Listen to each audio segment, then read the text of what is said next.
Okay guys, today I'm going to show you how to fix a leak in a bathtub faucet.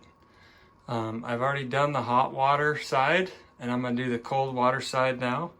But whether you have just a small drip or a steady stream like I do, it should all be the same. First you're going to take a small knife and pop the cap off.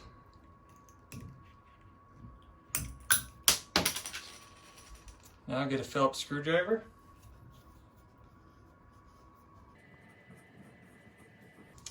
Another note would be to close the drain so you don't lose the screws.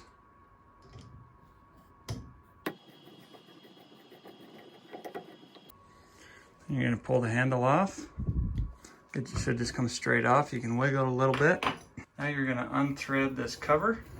Lefty loosey, righty tighty.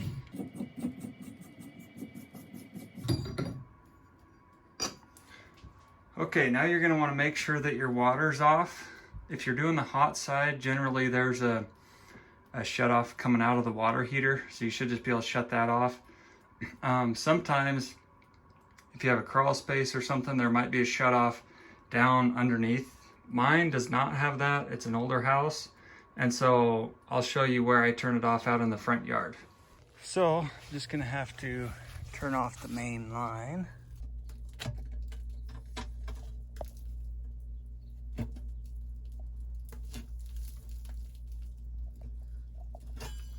Okay, now you're going to put a pair of vice grips or a socket. They actually make a special socket. There should be two places to grab. This front one and then the back one. You're going to want to grab the back one. You could take the front one off if you have to get to the back one, but you don't need to. So I use the vice grips.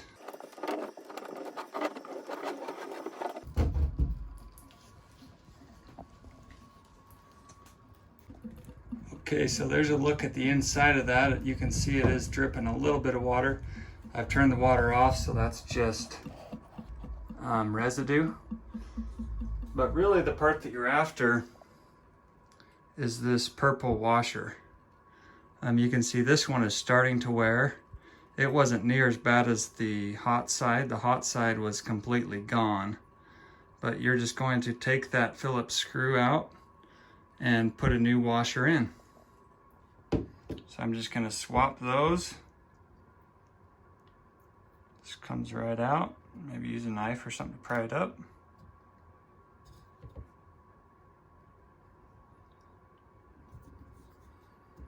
Put the new one in, mash it flat, and put the screw back in. Okay, so now you got the washer back in. Just tighten that screw until it's snug. Then you're going to go ahead and just get it started by hand. Always start it by hand first. This is brass, and the threads will strip out really easy if you get it on there wrong and start cranking on it. So make sure you can tighten it a couple turns with your hand and just get it as tight as you can. Then put your pliers or wrench or socket back on there and tighten it up tight. So now I got that tight. Now I'm going to put this back on. This is another thing you need to be really careful of, because you can even strip this one out with your hand. So you need to make sure that when you spin it, that it spins easy, free, and straight. You can kind of get back there and see there's no wobble in it. So I just tighten that up just tight enough where I know that no water can get down in there, or not as much. Then you're going to go ahead and put that back on. Again, if you can, if there's enough room, start that screw by hand too. Always a good practice to start that stuff by hand.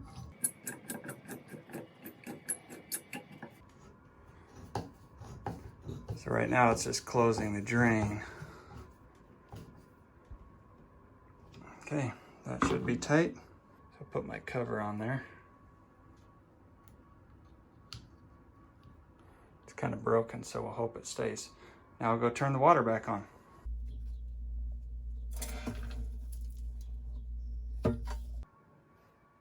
So that's how simple it is, guys.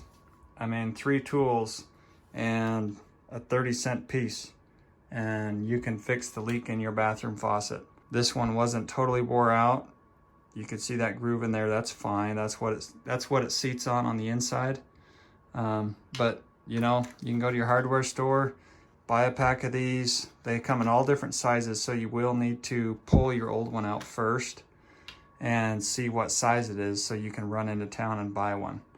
But anyway, I mean, those are the only tools I used to do mine. I did both sides, so you can do it. It's easy. You don't need to call a plumber.